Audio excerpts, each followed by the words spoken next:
Hello everyone, स्वागत है आप सभी का आज की क्लास में। आज हम लोग पढ़ने वाले हैं क्लास 12th का चैप्टर, जिसमें हम लोगों ने कुछ चीज़ें कवर कर ली हैं। इस वीडियो में हम लोग देखेंगे इलेक्ट्रिक फ्लक्स क्या होता है। आइए जरा देखते हैं इलेक्ट्रिक फ्लक्स क्या होता है। हम लोगों ने इलेक्ट्रिक फील्ड लाइंस, फोर्सेस वगैरह सारी चीज़ें हमने डिस्कस कर ली थी।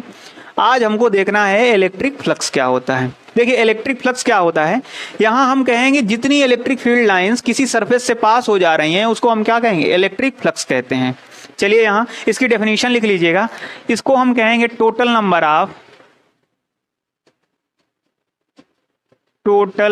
Of electric field lines passes through the surface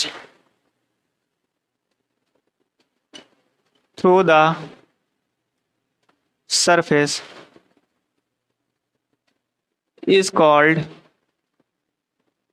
electric flux। मतलब इलेक्ट्रिक फ्लक्स क्या होता है, मान लीजिए आपका कोई सरफेस है, मैं यहाँ मान लीजिए मान ले रहा हूँ मेरा कोई सरफेस, ये क्या है, ये मेरा कोई एक सरफेस है। इसमें इलेक्ट्रिक फील्ड लाइंस कितनी पास हो रही हैं उन्हीं को काउंट करना आपका क्या कहलाएगा। ये मान लीजिए आपकी क्या है, इलेक्ट्रिक फील्ड लाइंस हैं, कितनी पास हो जा रही हैं, यही क्या कहलाएगा, इलेक्ट्रिक फ्लक्स। डेफिनेशन आपकी सिंपल सी हो गई, total number of electric field lines passing through the surface is called the electric flux. इसको हम डिनोट करते किससे हैं, फाई से। ये नया साइन आएगा जो आपका क्या कहलाएगा, फाई। फाई क्या, जीरो से बना के आपको ऐसे क्या कर देंगे, कट कर देंगे, ये क्या कहलाएगा, फाई। और नीचे हम क्या लिख देते हैं, ई। ई मतलब इलेक्ट्रिक और फाई मतलब क्या हो गया आपका, फ्लक्स।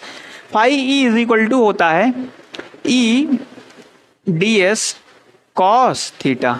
अब आपको लगा होगा ये ई क्या है, ds क्या है, cos थीटा क्या है। यहाँ देखिए हम लोग समझते हैं ई क्या है, जो भी ये यूनिफॉर्म इलेक्ट्रिक फील्ड लाइंस हैं इनको हम क्या रिप्रेजेंट करते हैं, ई से रिप्रेजेंट करते हैं। अच्छा ds क्या है, ds यहाँ आपका क्या है, एरिया वेक्टर है। ई फॉर्म में यहाँ लिखे दे रहा हूँ क्या है, electric field lines, electric field lines. और ds आपका क्या है, एरिया वेक्टर है, एरिया वेक्टर है। एरिया वेक्टर क्या होता है, अभी तक हमने पढ़ा था वेक्टर, और हमने ये भी पढ़ा था कि इलेक्ट्रिक फील्ड जो होती है वेक्टर क्वांटिटी होती है। अब ये एरिया वेक्टर क्या आ गया, एरिया वेक्टर देखिए कोई ऐसी चीज होती है, जैसे ये मान लीजिए मेरे पास क्या है, मेरा ये बोर्ड है, बोर्ड का अगर मैं पूछ लूं इसका एरिया वेक्टर क्या होगा, तो इससे जो भी इससे परपेंडिकुलर आप कुछ भी ड्रॉ कर देंगे तो ये इसका क्या हो जाएगा, एरिया वेक्टर। मतलब जिस तरफ ये फेस कर रहा होगा वही इसका क्या हो जाता है, एरिया वेक्टर। जैसे मेरी ये हथेली है, अगर मैं इसको पूछ लूं, दिख रही है आप सबको, मैं पूछ लूं एरिया वेक्टर इसका क्या है, तो आप जो भी इसका एरिया ले लेंगे वो तो मैग्नीट्यूड हो गया। वेक्टर मतलब कह दिया इसकी डायरेक्शन क्या है, तो इसकी डायरेक्शन आपकी तरफ है तो ये इसका क्या हो जाएगा, ये डायरेक्शन आपकी क्या हो जाएगी, एरिया वेक्टर हो जाएगी। ये डायरेक्शन इसकी क्या हो जाएगी, परपेंडिकुलरली क्या हो जाएगी, एरिया वेक्टर। ये डायरेक्शन क्या हो जाएगी, एरिया वेक्टर। अच्छा मान लीजिए सरफेस मेरा यही था, लेकिन मैंने इसको हल्का सा टिल्ट कर दिया, जैसे ये इसको ऐसे टिल्ट कर दिया तो अब इसका एरिया वेक्टर क्या हो गया, अब इसका एरिया वेक्टर ये हो जाएगा। ठीक है, ये इसका क्या हो जाएगा, एरिया वेक्टर हो जाएगा। देखिए पहले ऐसे था, अब क्या हो गया, ऐसे हो गया। अच्छा मैंने इसको ऐसे रख दिया, मतलब एरिया तो सेम है लेकिन यहाँ एरिया की डायरेक्शन भी क्या करती है, मैटर करती है। तो इलेक्ट्रिक फ्लक्स ये होता है, मान लीजिए यहाँ देखिए सिंपल सा ऑब्जर्व कीजिए, ये मान लीजिए इलेक्ट्रिक फील्ड लाइंस क्या हो रही थी, पास हो रही थी। अब मैं एरिया वेक्टर यहाँ इसलिए काउंट कर रहा हूँ क्योंकि अगर इस एरिया को मैं ऐसे चेंज कर दिया, एरिया को चेंज कर दिया, तो इसमें number of electric field lines जो निकल रही थी वो क्या हो जाएंगी, कम हो जाएंगी। यहाँ ध्यान से देखिए, मान लीजिए मैं डॉट डॉट डॉट से ऐसे दिखाई दे रहा हूँ, मैं इसी सेम एरिया को कुछ ऐसे प्लेस कर दिया, कुछ ऐसे प्लेस कर दिया। देखिए यहाँ पहले 3 इलेक्ट्रिक फील्ड लाइंस पास हो रही थी, अब केवल कितनी हो रही हैं, 2 हो रही हैं। एरिया इसका भी क्या है, ds है, एरिया इस डॉट डॉट वाले का भी क्या है, ds है। लेकिन एरिया को प्लेस करने का मैंने सिर्फ क्या चेंज कर दिया, एंगल चेंज कर दिया। मतलब एरिया तो वही रहेगा, बस उसका एंगल मैं चेंज कर दिया। तो एरिया वेक्टर किस पर डिपेंड करता है, एंगल पर। आराम से ऐसे समझेंगे कि एरिया क्या होता है कि जब भी कोई सरफेस होगा उससे परपेंडिकुलरली जिस तरफ उसका फेस है वही क्या कहलाएगा, उसका एरिया वेक्टर कहलाएगा। ऐसे देखिए ये मेरा हाथ है, इस हाथ में देखोगे अभी एरिया वेक्टर क्या है आपका, ये आपका क्या कहलाएगा, एरिया वेक्टर कहलाएगा। अब इस हाथ को मैंने ऐसे कर दिया, ठीक है, ये हाथ में अब मेरा एरिया वेक्टर क्या हो गया, ये हो गया। अच्छा पहला क्या था, पहले ये ऐसे था, अब ये क्या हो गया, ऐसे हो गया। तो ऐसे और ऐसे में कितना एंगल बन गया आपका, तो इनके बीच में जो ये एंगल का डिफरेंस आ रहा है यही आपका क्या हो जाएगा, इनके बीच का एंगल डिफरेंस हो जाएगा। समझ में आया, ठीक है। एरिया वेक्टर क्या होता है, एरिया वेक्टर जिस तरफ भी फेस कर रहा होगा एरिया, वो क्या कहलाएगा आपका, एरिया वेक्टर कहलाएगा। तो ds यहाँ आपका क्या है, एरिया वेक्टर है। तो जो भी एरिया होगा ये भी यहाँ आपका क्या है, वेक्टर क्वांटिटी होगी। कॉस थीटा क्या है? कॉस थीटा हम सिंपल से लिखते हैं, cos theta it is the angle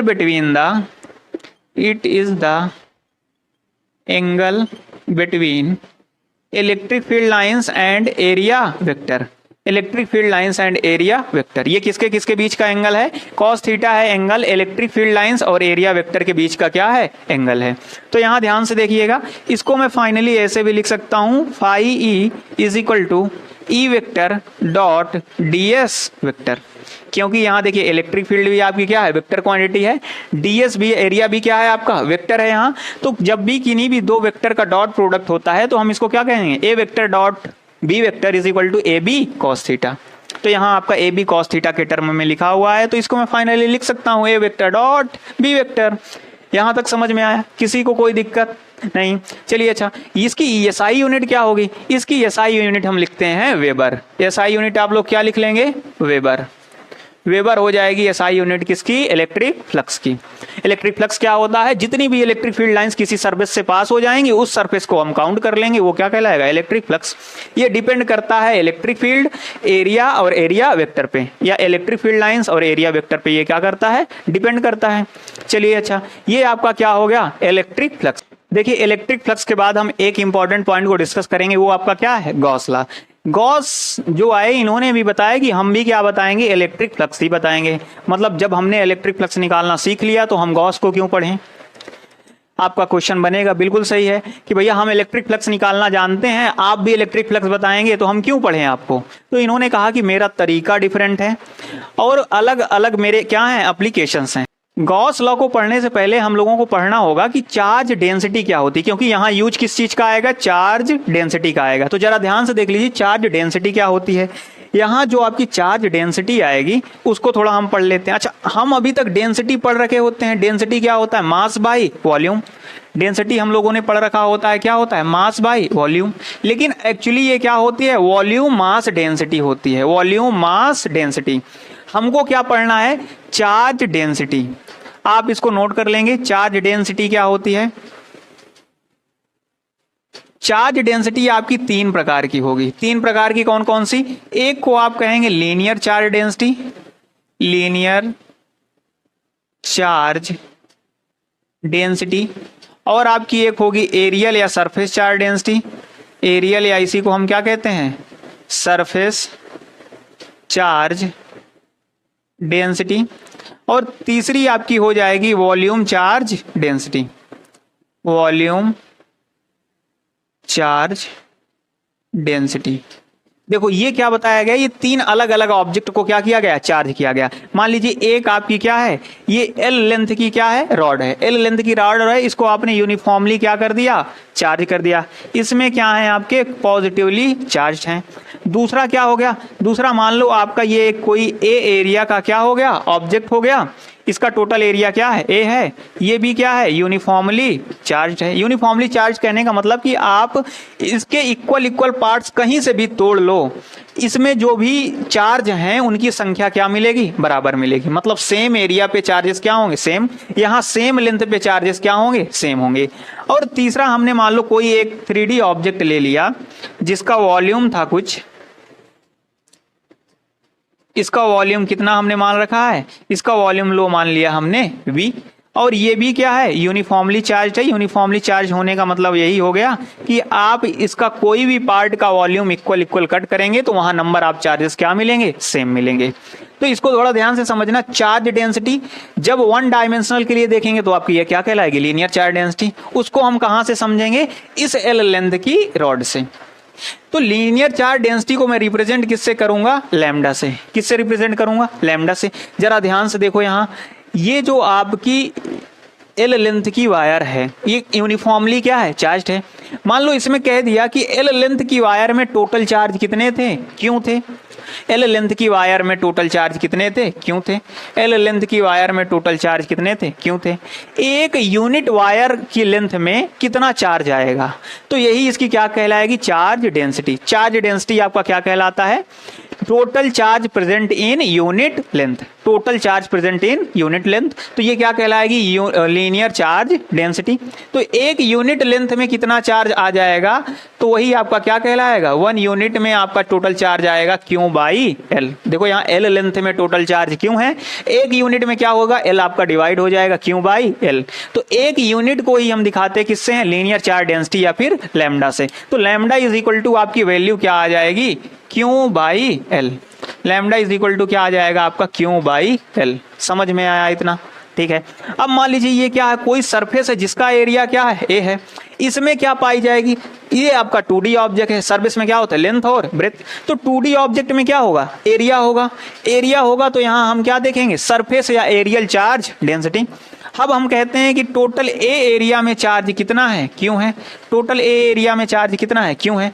unit area में जो चार्ज कहा जाएगा उसी को हम क्या कहेंगे, सरफेस चार्ज डेंसिटी कहेंगे। तो यूनिट एरिया में कितना चार्ज आएगा, तो 1 यूनिट एरिया में जितना चार्ज आएगा क्या कहलाएगा, Q बाई ए को आप इधर डिवाइड कर देंगे, क्या आ जाएगा, Q by A.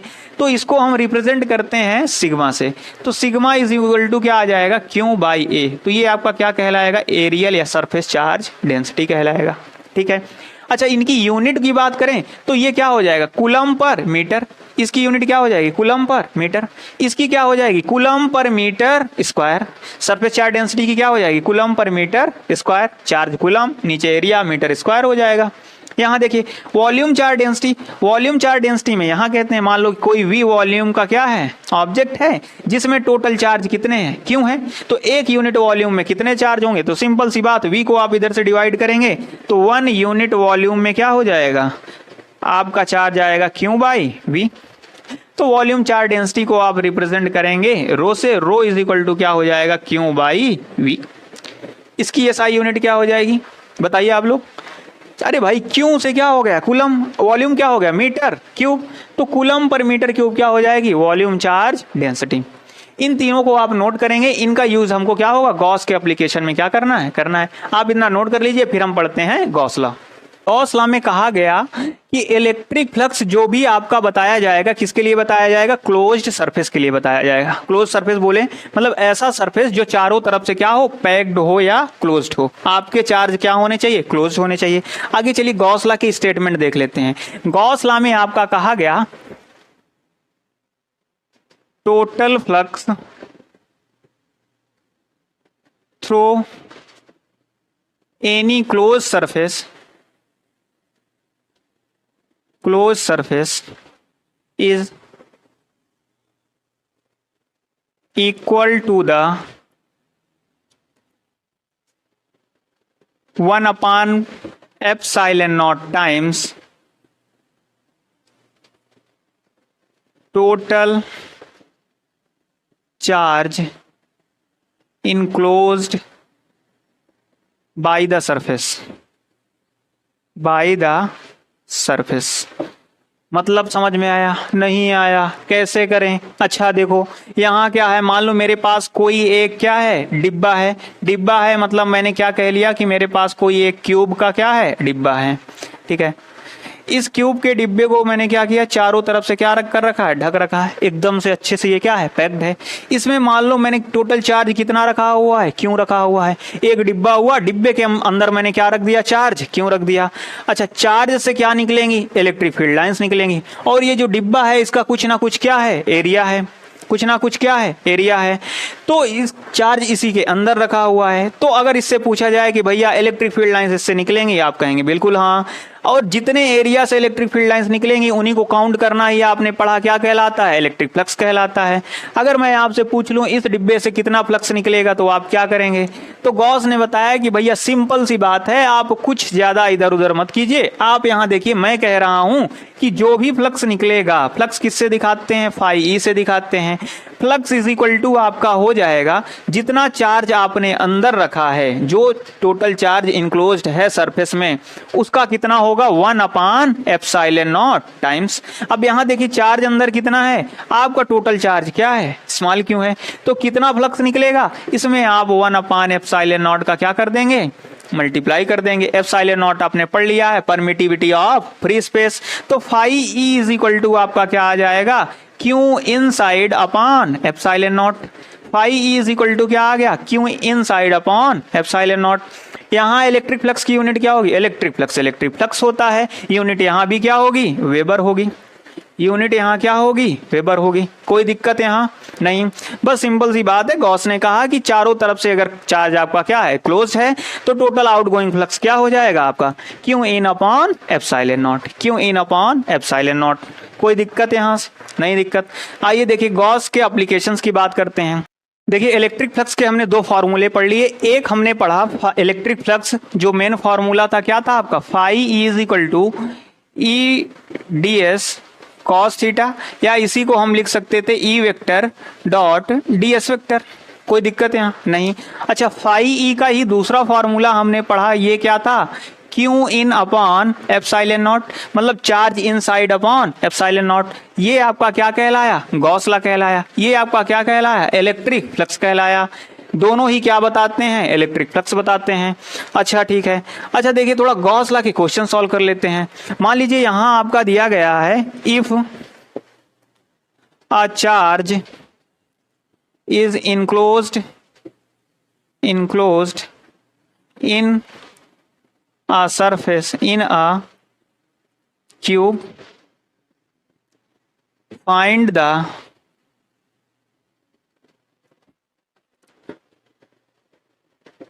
total flux leakage through one surface of cube। यहाँ ध्यान से देखिए, यहाँ क्या लिखा मैंने, if a charge is enclosed in a cube find the total flux leakage through the surface of the cube. इन्होंने कहा कि भैया मान लीजिए क्या है, कोई आपका एक क्या है, क्यूब है।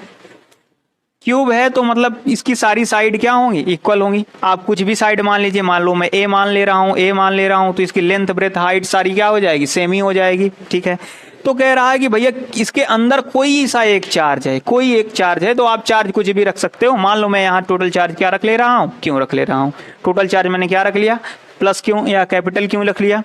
अब कह रहा है इसमें टोटल फ्लक्स कितना जाएगा, तो गॉस लॉ ने क्या बताया था, phi is equal to total charge जितना है उसका 1 अपॉन एप्सिलॉन नॉट से क्या कर देना, मल्टीप्लाई कर देना है। लेकिन इन्होंने बताया था चारों तरफ से इतना फ्लक्स निकलेगा, लेकिन इन्होंने क्या पूछा है, total flux leakage through one surface of the cube. One surface से कितना जाएगा। अच्छा ध्यान से देखो, टोटल सरफेस कितने हैं, एक क्यूब में टोटल सरफेस कितने होते हैं, 6 होते हैं। ध्यान से देखना, क्यूब में क्या होते हैं, 6 होते हैं, 6 टोटल सरफेस होते हैं।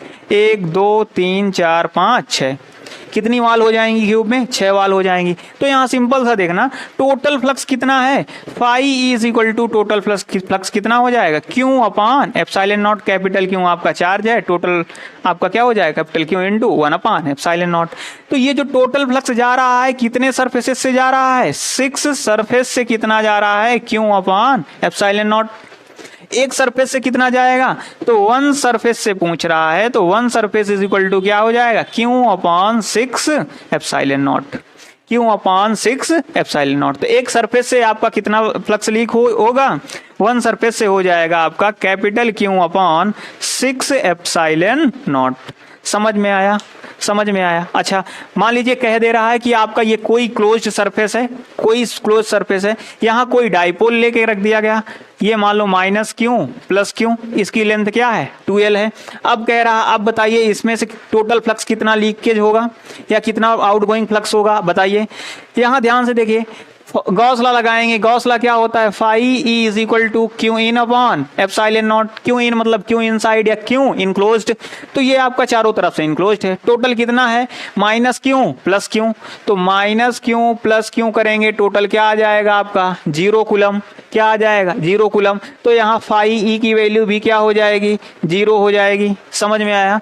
तो जब भी आपका कोई डाइपोल इनक्लोज्ड करेगा तब आउटगोइंग फ्लक्स क्या हो जाएगा, आपका 0 हो जाएगा। कैसे निकालेंगे आप, गॉस लॉ का यूज करके। आइए एप्लीकेशंस ऑफ गॉस लॉ के कुछ इंपॉर्टेंट क्वेश्चन क्या करते हैं, डेरिवेशंस सॉल्व करते हैं। Electric field of uniformly charge infinite length of wire. यहां से आपको समझ में आ गया होगा कि हम इलेक्ट्रिक फील्ड निकालने वाले हैं कोई ऐसी वायर जिसकी लेंथ क्या है, इनफाइनाइट है, कोई ऐसी वायर जिसकी लेंथ क्या है, इनफाइनाइट है। अब इसको कैसे करेंगे, मान लीजिए कोई इनफाइनाइट लेंथ की वायर थी, उसमें से हम एक एल लेंथ की वायर क्या कर लेंगे, कट कर लेंगे। तो एल लेंथ की वायर कट करेंगे तो यहां ध्यान से देखेंगे, मान लीजिए मैंने ये जो वायर ले ली है ये आपकी क्या है, एल लेंथ की है, और ये कैसी है, यूनिफॉर्मली चार्ज्ड है। यूनिफॉर्मली चार्ज है मतलब इसमें देखो मैं एक ही प्रकार के चार्ज ऐसे लगाए दे रहा हूं। यूनिफॉर्म का मतलब समझ रहे हैं आप, कहीं से भी एक इक्वल पार्ट तोड़ेंगे तो चार्ज के नंबर्स आपको क्या मिलेंगे, सेम मिलेंगे। तो यहां आपकी अगर एल लेंथ की क्या है, ये वायर है, इसकी लेंथ मान लो मैं मान ले रहा हूं क्या है, एल है, तो इसके द्वारा आपको क्या बतानी है, इलेक्ट्रिक फील्ड बतानी है। जब भी ये आ जाए, ये डेरिवेशंस वैसे इंपॉर्टेंट है, तो ये आएंगे तो इसमें आपको सिंपल सी बात ऐसे करना है। आपने इलेक्ट्रिक फ्लक्स के दो फॉर्मूले पढ़ रखे हैं, एक इलेक्ट्रिक फ्लक्स का खुद, दूसरा क्या, गॉस लॉ का। तो दोनों को बस आप इक्वल रख देंगे, आपका ये डेरिवेशन क्या हो जाएगा, सॉल्व हो जाएगा। तो ध्यान से देखो, ये मान लो आपकी क्या है, वायर है। अब मैं इसमें गॉसियन सरफेस बनाऊंगा, क्या बनाऊंगा, गॉसियन सरफेस। क्यों, क्योंकि मुझे इलेक्ट्रिक फ्लक्स भी लगाना है और electric flux due to Gauss law भी क्या करना है, यूज करना है। यहाँ ध्यान से देखो, तो एक मैं गॉसियन सरफेस बना ले रहा हूँ, मतलब एक ऐसी आउटर कवरिंग बना ले रहा हूँ, इस चार्ज को, टोटल चार्ज को क्या कर दे रहा हूँ, इनक्लोज कर दे रहा हूँ, और इसका रेडियस आर है और लेंथ में क्या कह दे रहा हूँ, इसकी एल है। ठीक है, कोई दिक्कत है यहाँ, चलो ठीक है। यहाँ मान लो लेट कर ले रहे हैं, let we have a Gaussian surface, Gaussian surface of length L and radius R, length L and radius R। अच्छा ध्यान से देखिए, यहां हमको करना क्या है, आगे हमारे पास ये L लेंथ की वायर थी, इसके द्वारा हम क्या देख रहे हैं, इलेक्ट्रिक फ्लक्स देख रहे हैं। तो हम लोगों ने पढ़ रखा है, we know that electric flux phi E is equal to क्या होता है, E D S cos theta. Phi is equal to क्या होता है, E D S cos theta. अब जरा यहां ध्यान से देखिए, अगर ये पॉजिटिवली चार्ज है, इवन निगेटिवली चार्ज भी होता तब भी क्या होता, ऐसे ही सॉल्व होता। तो अगर इसकी इलेक्ट्रिक फील्ड लाइंस में ड्रॉ करना चाहूं तो कुछ इलेक्ट्रिक फील्ड लाइंस इसकी क्या होती हैं, आउटवर्ड होती हैं, कुछ ऐसे हमको दिख जाएंगी। इलेक्ट्रिक फील्ड लाइंस हमको ऐसे दिख जाएंगी, आउटवर्ड होंगी, दोनों तरफ से क्या होंगी, आउटवर्ड होंगी। और ये वायर है, और वायर का शेप कैसा है, सिलेंड्रिकल है। तो जैसे ये मान लो क्या होती है, वायर सिलेंड्रिकल होता तो इधर से भी इलेक्ट्रिक फील्ड लाइंस बाहर होती हैं, इधर से भी बाहर होती हैं, और इधर से भी क्या होंगी, बाहर आएंगी। वैसे मैंने क्या कर दिया, शो कर दिया, इलेक्ट्रिक फील्ड लाइंस इधर चारों तरफ से क्या आएंगी, बाहर आएंगी। तो यहाँ ध्यान से देखिएगा, इलेक्ट्रिक फ्लक्स मैं क्या निकाल रहा हूँ, phi is equal to E D S cos theta. अच्छा, अगर ये वायर है तो इसका शेप कैसा है, सिलेंड्रिकल है। ध्यान से देखो कैसा है, सिलेंड्रिकल है। जिधर से इलेक्ट्रिक फील्ड लाइंस बाहर निकलेंगी, इसका एरिया वेक्टर भी उधर क्या होगा, सेम होगा। इधर से अगर इलेक्ट्रिक फील्ड लाइंस आपकी तरफ निकल रही हैं तो इसका एरिया वेक्टर भी क्या है, आप ही की तरफ है।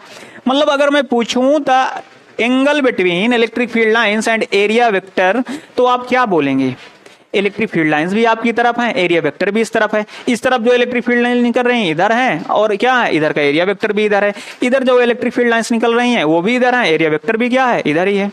तो आप फाइनली बताएंगे कि इनके बीच का एंगल यहाँ क्या है, जीरो है। कौन से शेप का, ये कर्व्ड शेप का। कौन से शेप का, कर्व्ड शेप का। अच्छा, इलेक्ट्रिक फील्ड लाइंस इधर इधर निकल जा रही हैं। अच्छा, ऊपर नीचे तो ये क्या है, इनफाइनाइट है। इनफाइनाइट कहीं मिलता है, नहीं मिलता है।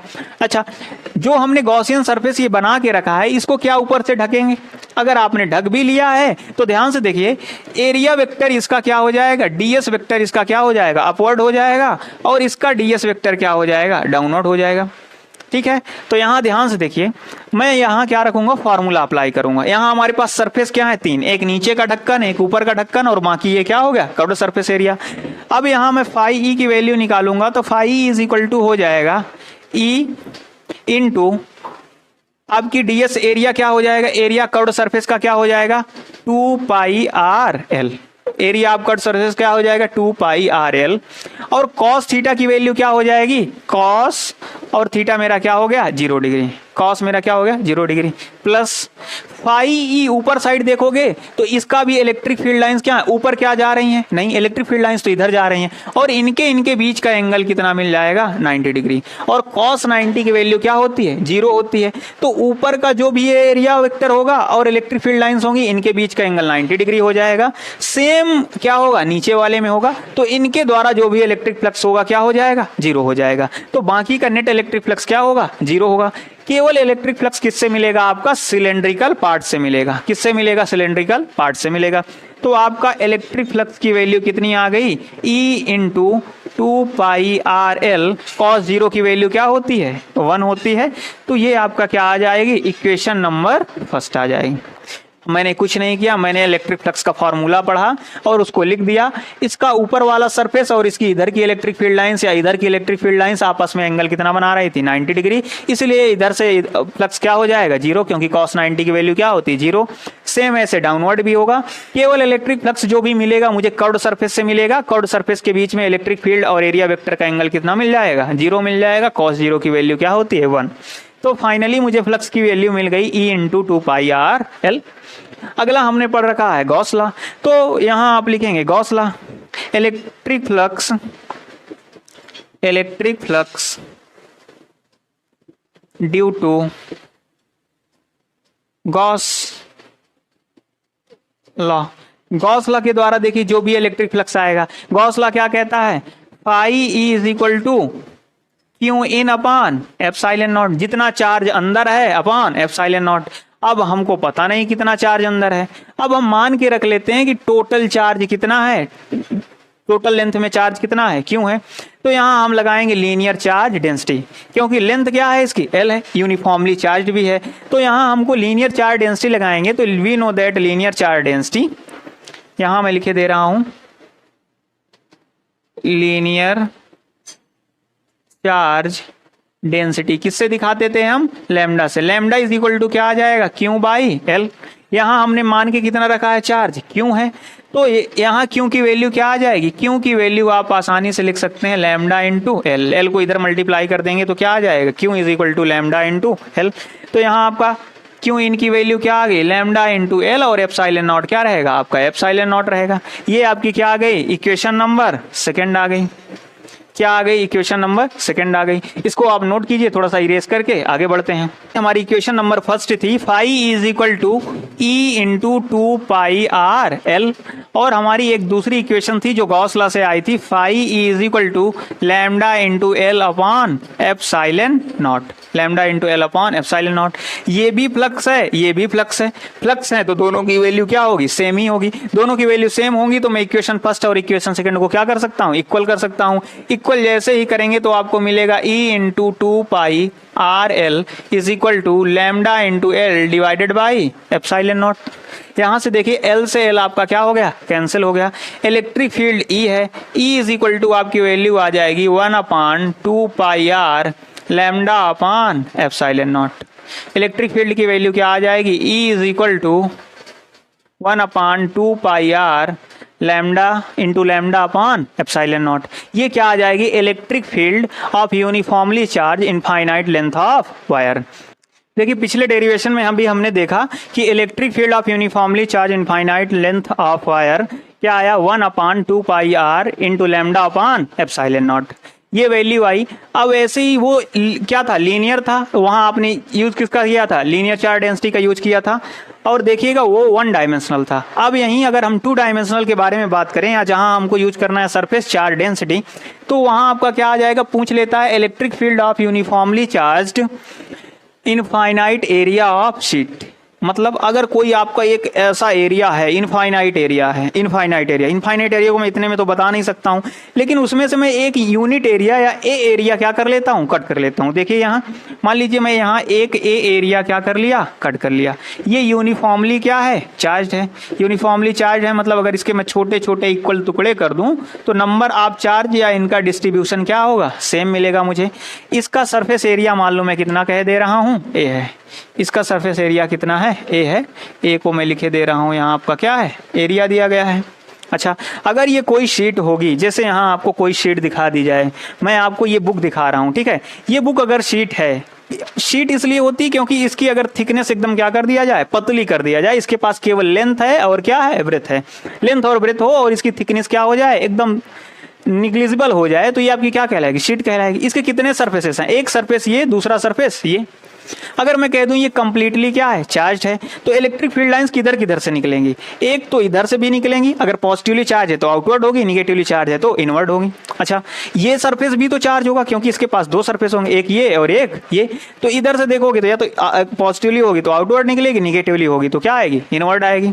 समझ में आ रहा है इतना, ठीक है। वैसे ही शीट होगी, एक ही सब मान लो पॉजिटिवली चार्ज है तो एक इसका इलेक्ट्रिक फ्लक्स इधर निकल रहा होगा, एक उस साइड निकल रहा होगा, जैसे ये शीट होती, एक इधर निकल रहा होता और एक इधर निकलेगा, ठीक है। ऐसे ही हम देखेंगे यहां हमको क्या करना है, सेम जो भी आप स्टेप पिछली बार किए थे वही करना है, लेकिन बस यहां ध्यान ये रखना है ये 2 डायमेंशनल है, तो यहां जो यूज होगा वो आपका क्या होगा, सरफेस चार्ज डेंसिटी। क्या यूज होगा, सरफेस चार्ज डेंसिटी। और सरफेस चार्ज डेंसिटी आपने पढ़ रखा है क्या होती है, सिग्मा होती है। सिग्मा इज इक्वल टू आपका क्या आ जाएगा, Q by A. Sigma is equal to क्या हो जाएगा, Q by A. Total charge per unit area क्या कहलाता है, सरफेस चार्ज डेंसिटी। सिंपल सी बात, आप वही बनाएंगे, एक गॉसियन सरफेस आप छोटा सा क्या कर लेंगे, ड्रॉ कर लेंगे। ये मान लीजिए आपने क्या ड्रॉ कर लिया, इसका गॉसियन सरफेस ड्रॉ कर लिया, इसने क्या कर दिया, क्लोज कर दिया। आपको इलेक्ट्रिक फ्लक्स पड़ा है तो यहां आप लिख लेंगे we know that phi E is equal to क्या होता है, E into D S cos theta. Phi E is equal to क्या होता है, E D S cos theta. वहां यहां देखिए एक ये सरफेस है तो इलेक्ट्रिक फ्लक्स इधर से भी जाएगा, इलेक्ट्रिक फील्ड लाइंस इधर से भी जाएंगी। अच्छा, जो इधर वाला सरफेस है इसका एरिया वेक्टर भी क्या होगा, इधर होगा। इधर वाला सरफेस है इसका एरिया वेक्टर क्या होगा, इधर होगा। फील्ड लाइंस इसकी इधर जा रही हैं, इसकी इधर जा रही हैं। एरिया वेक्टर और फील्ड लाइंस दोनों की डायरेक्शन क्या है, सेम है। दोनों की डायरेक्शन क्या है, सेम है। सेम है तो इनके बीच का एंगल क्या हो जाएगा, जीरो हो जाएगा। एंगल क्या हो जाएगा, जीरो हो जाएगा। तो यहां आपकी थीटा की वैल्यू क्या हो जानी है, जीरो हो जाएगी। थीटा की वैल्यू क्या हो जाएगी, जीरो। लेकिन यहाँ जो फ्लक्स आएगा एक इधर आएगा, एक अपोजिट साइड जाएगा। तो देखो यहाँ मैं इसको क्या लिख सकता हूँ, phi E is equal to E D S. Electric field lines मान लो कितनी निकल रही हैं, ई निकल रही हैं। डी एस क्या है, यहाँ एरिया था, एरिया वेक्टर था। यहाँ एरिया एक साइड का कितना है, ए है। एक साइड का एरिया क्या लिख ले रहा हूँ, ए है। तो ई इंटू ए, तो फ्लक्स ये क्या आ गया, एक साइड का आ गया। प्लस इसमें क्या होगा, दूसरे साइड का भी तो फ्लक्स मुझे क्या करना है, ऐड करना है। एक फ्लक्स इस साइड निकल रहा है, दूसरा फ्लक्स उस साइड निकल रहा है। ध्यान से समझेंगे। ये आपका क्या था, शीट थी। कुछ इलेक्ट्रिक फील्ड लाइंस इधर पास हो रही हैं, कुछ इलेक्ट्रिक फील्ड लाइंस इधर पास हो रहे हैं। इधर से भी देखेंगे तो एरिया ए है, इधर वालों के लिए भी क्या है, एरिया ए है। इसका डायरेक्शन ये है, एरिया वेक्टर का डायरेक्शन भी क्या है, ये है। इसके इलेक्ट्रिक फील्ड लाइंस का डायरेक्शन ये है और एरिया वेक्टर का भी डायरेक्शन क्या है, ये है। इधर का इलेक्ट्रिक फील्ड लाइंस इधर का एरिया वेक्टर मल्टीप्लाई होके एक फ्लक्स बनाएगा। इधर की इलेक्ट्रिक फील्ड लाइंस इधर का एरिया वेक्टर मल्टीप्लाई होके दूसरा फ्लक्स बनाएगा। हालांकि इलेक्ट्रिक फील्ड लाइंस की वैल्यू सेम है, एरिया की वैल्यू सेम है, तो ये क्या हो जाएगा, डबल हो जाएगा। तो या फिर इनको हम ऐड कर सकते हैं, ई इंटू ए प्लस ई इंटू ए। कॉस थीटा की वैल्यू दोनों तरफ क्या हो जाएगी, जीरो हो जाएगी, क्योंकि यहां जो भी एंगल बन रहा है सेम डायरेक्शन में क्या बन जा रहा है, जीरो बन जा रहा है। तो ध्यान से देखेंगे तो फाई ई की वैल्यू यहां कितनी आ जाएगी, 2 into E A. Phi is equal to क्या आ गया, 2 इंटू ई ए। दूसरा क्या, by using Gauss law. By using Gauss law. Gauss लॉ को जब आप यूज करते हैं तो आपको क्या मिलता है, फ्लक्स की वैल्यू वहां से भी निकालनी है। पाई इज इक्वल टू क्या होता है, Q in upon epsilon not. अंदर चार्ज कितना है, हम मान लिए गॉसियन सरफेस बना लिए, इसके चार्ज इतना अंदर चार्ज है, वही चार्ज है। चार्ज कितना हो जाएगा, surface charge density sigma is equal to Q by A. तो यहाँ आप क्यू की वैल्यू क्या निकाल लेंगे, सिग्मा इनटू ए। तो क्यू को जो रिप्लेस करेंगे आप किससे रिप्लेस करेंगे, सरफेस चार्ज डेंसिटी से। क्यों इनकी वैल्यू आ जाएगी sigma into A divided by क्या आ जाएगा आपका, एप्सिलॉन नॉट। ये आपकी क्या आ जाएगी, इक्वेशन नंबर सेकंड। ये आपकी इक्वेशन नंबर फर्स्ट आ गई, ये आपकी इक्वेशन नंबर सेकंड आ गई। सिमिलरली जैसे आपने पिछली बार किया था, यहाँ भी आप करेंगे, दोनों की वैल्यू को क्या कर देंगे, इक्वल कर देंगे। दोनों की वैल्यू इक्वल करेंगे तो यहाँ आपका क्या आ जाएगा, ये भी फाई, ये भी फाई।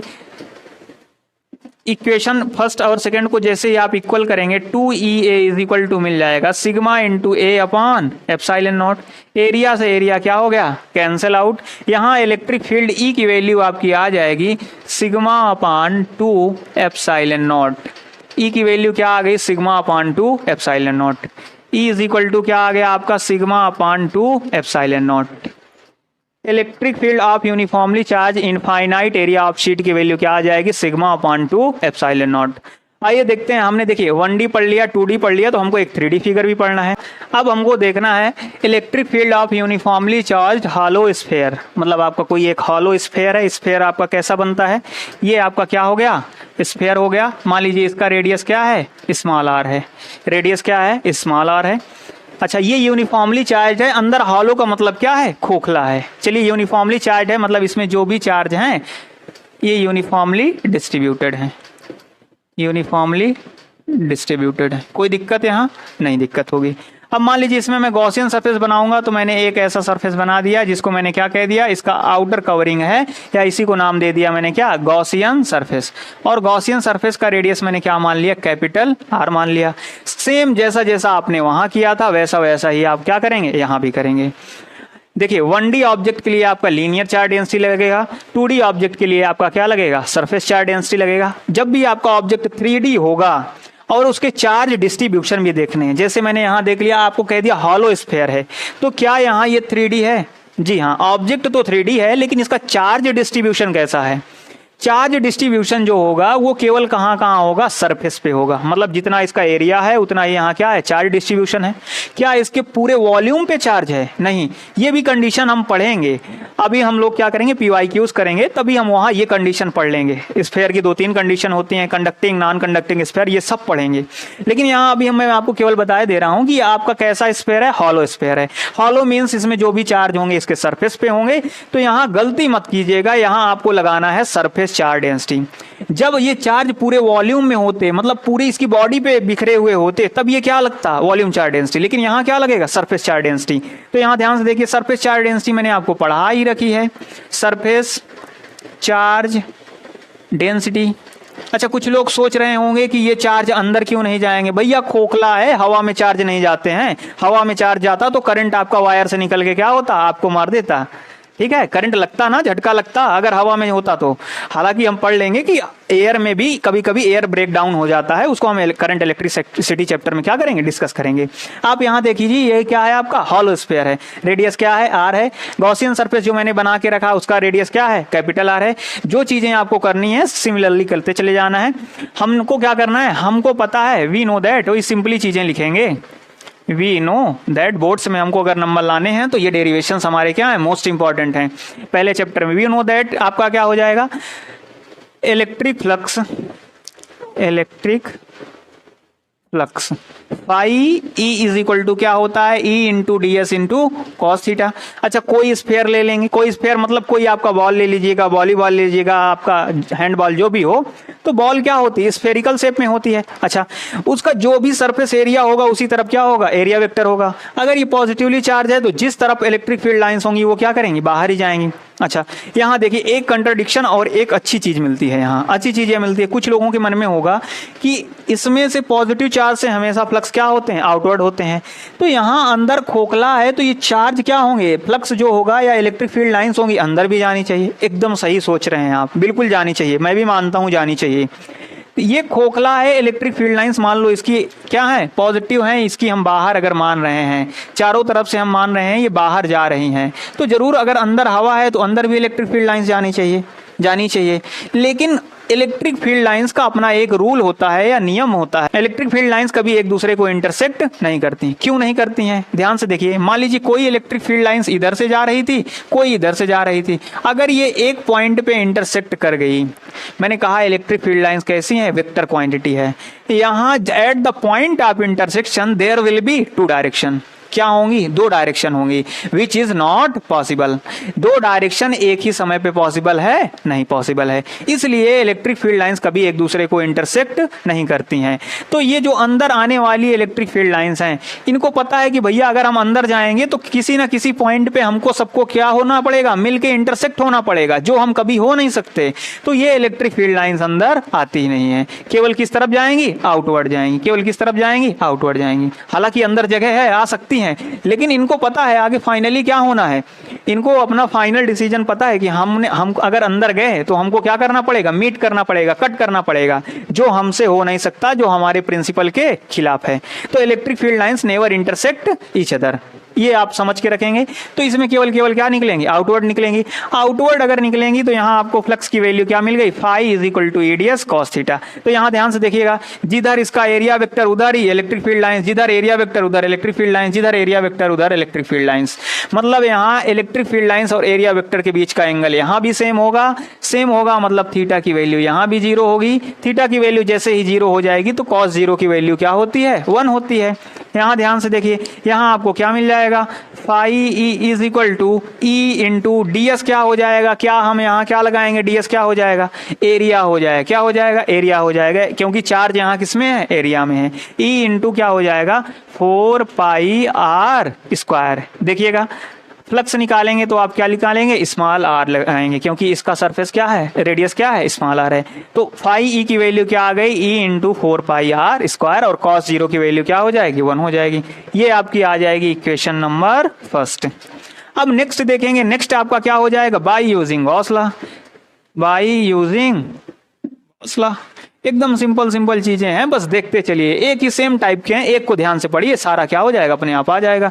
अब यहाँ गॉस लॉ में क्या बताया गया, गॉस लॉ तो हमेशा से कहते आ रहे हैं कि भैया total charge inside the surface into 1 upon epsilon naught है, क्या होगा, फ्लक्स होगा। तो phi E is equal to क्या होगा, Q in upon epsilon naught. Gaussian surface, ये dot dot dot dot dot वाला आपका क्या है, गॉसियन सरफेस है। तो यहाँ देखिए, यहाँ जो गॉसियन सरफेस होगा, क्या ये पूरे वॉल्यूम को कवर कर रहा है, जी हाँ कवर तो कर रहा है, लेकिन क्या पूरे वॉल्यूम में चार्ज है, तो कहने को पड़ेगा ना, बिल्कुल नहीं। जब बिल्कुल नहीं तो सरफेस चार्ज डेंसिटी लगेगी। सरफेस चार्ज डेंसिटी होती है sigma, sigma is equal to Q by A. इसको जरा सॉल्व करेंगे तो सिग्मा की वैल्यू आ जाएगी आपकी, या फिर क्यू की वैल्यू आ जाएगी सिग्मा इंटू ए। क्यू की वैल्यू क्या आ जाएगी, सिग्मा इंटू ए। तो यहाँ आपका जो क्यू इन है, इसको किससे रिप्लेस करेंगे हम, सिग्मा इंटू ए से। जरा रिप्लेस कीजिए, sigma into A upon epsilon not. कोई दिक्कत यहाँ, नहीं दिक्कत, आगे बढ़िए। अच्छा सिग्मा क्या है यहाँ, सरफेस चार्ज डेंसिटी, तो सिग्मा को सिग्मा रखिए, इंटू ए क्या है यहाँ आपका, एरिया। एरिया किसका, गॉसियन सरफेस का। गॉसियन सरफेस का एरिया, तो गॉसियन सरफेस का आपका रेडियस कितना है, कैपिटल आर। स्फेयर का एरिया होता है 4 पाई आर स्क्वायर। ये स्मॉल आर इसलिए लिखा था क्योंकि मैंने इंटरनल स्फेयर लिया था। अगर मैं गॉसियन सरफेस लूंगा तो आपका आर क्या हो जाएगा, कैपिटल आर हो जाएगा। तो sigma into 4 pi capital R square divided by क्या आ जाएगा, एप्सिलॉन नॉट। ये आपकी क्या आ जाएगी, नेक्स्ट इक्वेशन आ जाएगी। क्या आ जाएगी, इक्वेशन नंबर सेकंड हो जाएगी। By comparing equation number first and second we get, यहाँ ध्यान से देखिए, इक्वेशन फर्स्ट और सेकंड को जैसे हर बार हम कंपेयर कर रहे थे, यहाँ भी कंपेयर करेंगे। यहाँ जैसे कंपेयर करेंगे तो आपको मिल जाएगा E into 4 pi small R square is equal to sigma into 4 pi capital R square upon epsilon naught. 4 pi से 4 pi cancel out. Electric field की वैल्यू आपको यहाँ मिलेगी, E is equal to sigma into capital R square upon epsilon naught into small R square. तो electric field की value आपको यहाँ क्या मिल गई, E is equal to sigma into capital R square upon epsilon naught into small R square. ठीक है, इसको आप नोट कर लेंगे, बोर्ड के लिए बहुत बहुत इंपॉर्टेंट है। यहाँ से आपकी थियरी क्या होती है, कंप्लीट होती है। अब नेक्स्ट पार्ट में हम लोग PYQ के साथ हाजिर होते हैं। आई होप आप सबको ये वीडियो अच्छा लगा होगा। मिलते हैं नेक्स्ट वीडियो में PYQs के साथ। Thank you everyone.